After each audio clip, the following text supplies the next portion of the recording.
Well, it's good morning or good afternoon, actually, and welcome to my mortgage live stream. So, hope you're all well and all good with you. And let's get cracking with some ideas for you to help you in your business. Been a busy few days, isn't it? Last week or so, lots going on.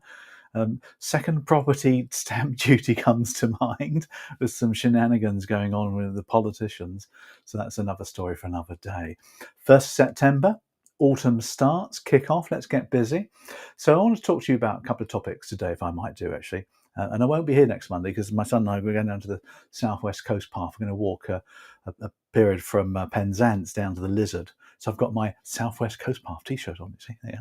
I just thought I'd share that with you, no reason. Okay, let's get into our first topic then, which is vulnerability. I want to talk about vulnerable clients. What is vulnerability?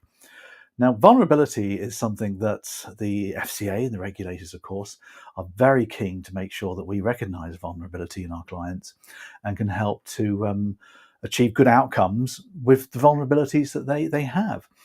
Now, I remember a number of years ago when I worked in London, Stoke Newington, in fact, I worked for these guys at Leeds Building Society in London. You can see it's an old photograph, Freeman Hardy Willis, of the old photograph. And I was in North London, which was very multicultural. And here's a picture of me doing my thing. Don't I look young? There you go. And the whole point was that I was working in this bank branch, but we had a number of people who didn't speak English. And as one lady, she wanted a mortgage, so she brought her daughter in who did the interpreting for me. I mean, I was only 21, 22 at the time. I didn't know about vulnerable clients, but I realised the lady couldn't speak English, so an interpreter was brought in, her daughter, to interpret what was going on. And that was my first example, if you like, of doing things right, not just doing the right thing all the time. Anyway, we whiz forward ahead of time now, and now we've got the FCA, of course, who've got their own definition of vulnerability.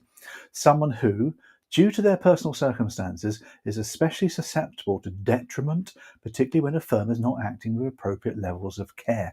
So what they're saying then is you've got this person or people who are vulnerable, and as a result of that, they're susceptible to sharp practices, to firms not quite looking after them in the way they should. And that's what vulnerability is. Now, the FCA has a lot of aspects around consumer duty here now, and they expect all firms to have clear procedures and expectations around vulnerability, and they expect them to embed them amongst the whole team. So what are the four pillars, if you like, of vulnerability? So let's just take a look at what we define as vulnerability. Drivers and characteristics. Why do they call these things drivers and pillars, by the way? Anyway, there's four main ones then. The first two, therefore, your health and life events. Health includes things like, severe illness, addiction, mental health, and these people, of course, will have a vulnerability with regards to their health.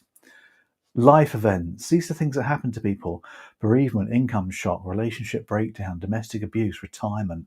I mean, there's some fairly heavy duty ones here, obviously domestic abuse, but retirement is quite normal for some people, but it can have a massive effect on them and make them vulnerable. Maybe not as vulnerable as others might be, but still one of the drivers. And we've got resilience, insufficient erratic income, over-indebtedness, low savings, low emotional resilience. Okay.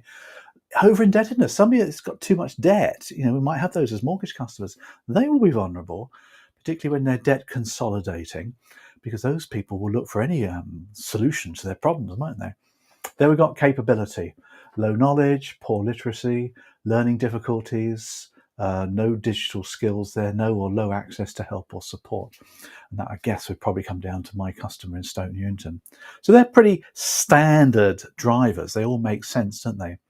So if a customer's got one of these vulnerabilities, it's like an illness, isn't it? Somebody's got a vulnerability, then they're going to be facing various challenges.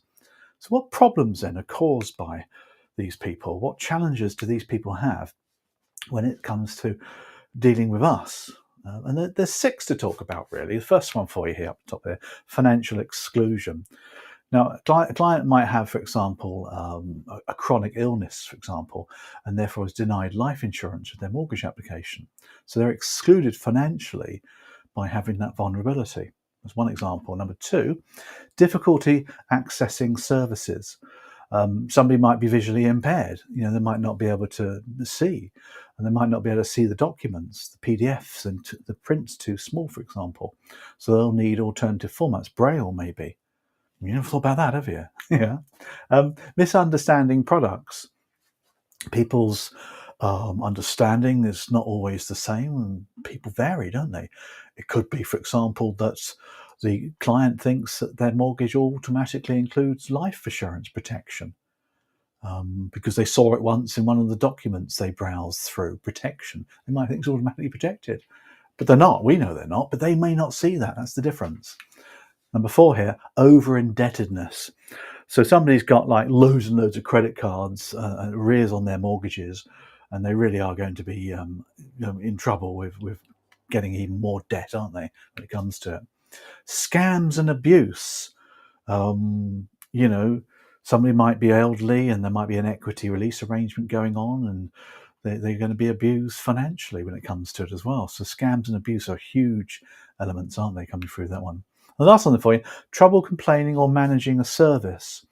It could be my friend from Stoke Newington. You may not be able to speak English or read English, and therefore isn't able to complain or respond, and therefore this thing might escalate out of all control. So there's lots of challenges facing vulnerable clients, and we understand that. Now remember, what do firms have to do? What does your firm or your network have to do? What they must, with a big capital Z, do? Well, there's a number of things that we need to be doing naturally, and it all focuses around this central thing, a caring culture.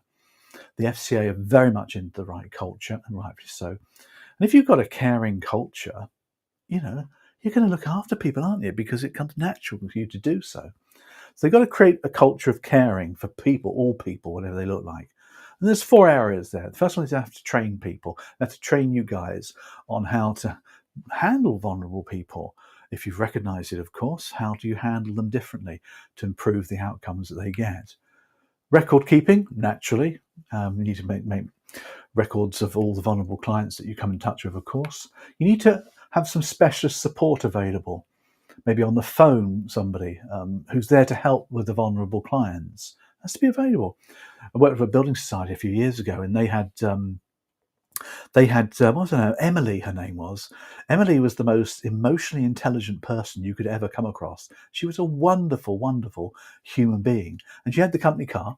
And when they were dealing with vulnerable clients, they sent her in. She jumped in her car and went to see the client personally.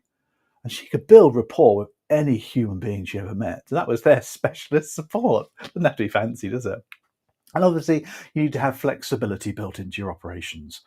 So if you can get some disclosure documentation in Braille, for example, we need to do those sort of things. Now, it doesn't just represent firms. Obviously, you've got to have these situations in place, these trainings, etc. It also, in our sector, in the mortgage sector, it applies to all brokers and lenders, not just ourselves.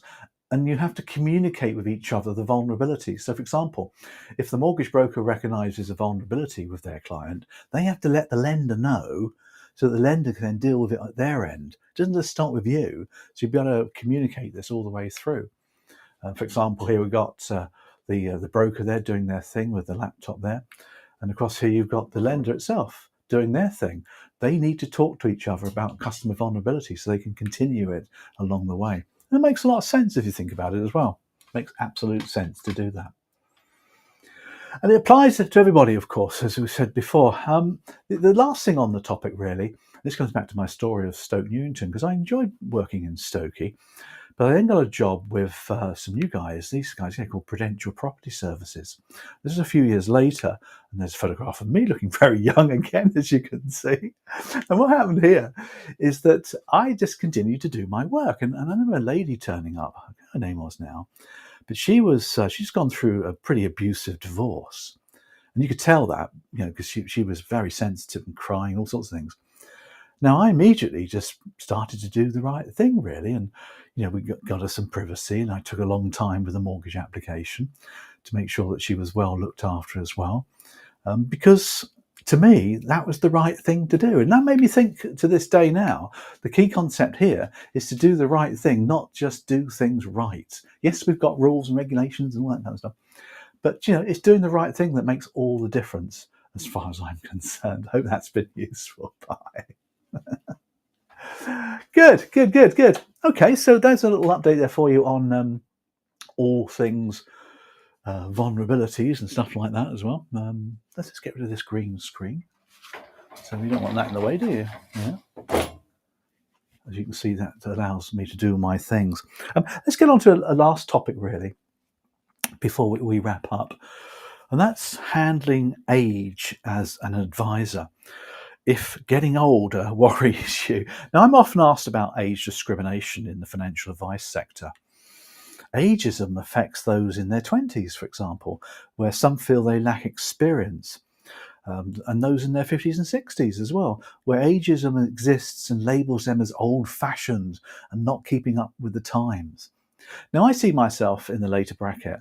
I'm 62. Maybe I don't look it. But actually, I'm on version 6.2 of Paul Archer. That's the tag I give it. It's the latest operating system which benefits from tweaks and improvements. It's the upgraded version of 6.1, and I'm here to help you with all your needs and wants. It's a little bit corny, but I think you get my point, don't you? Great. There we go. Yeah, 16 October, by the way. So, gosh, yeah, time does sort of travel quickly, doesn't it, when it comes to it? Okay, I'll not be here next Monday because I'll be in the Lizard.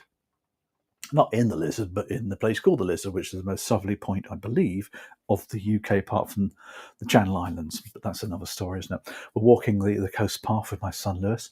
Hence, I've got the Southwest Coast Path T-shirt on today as well.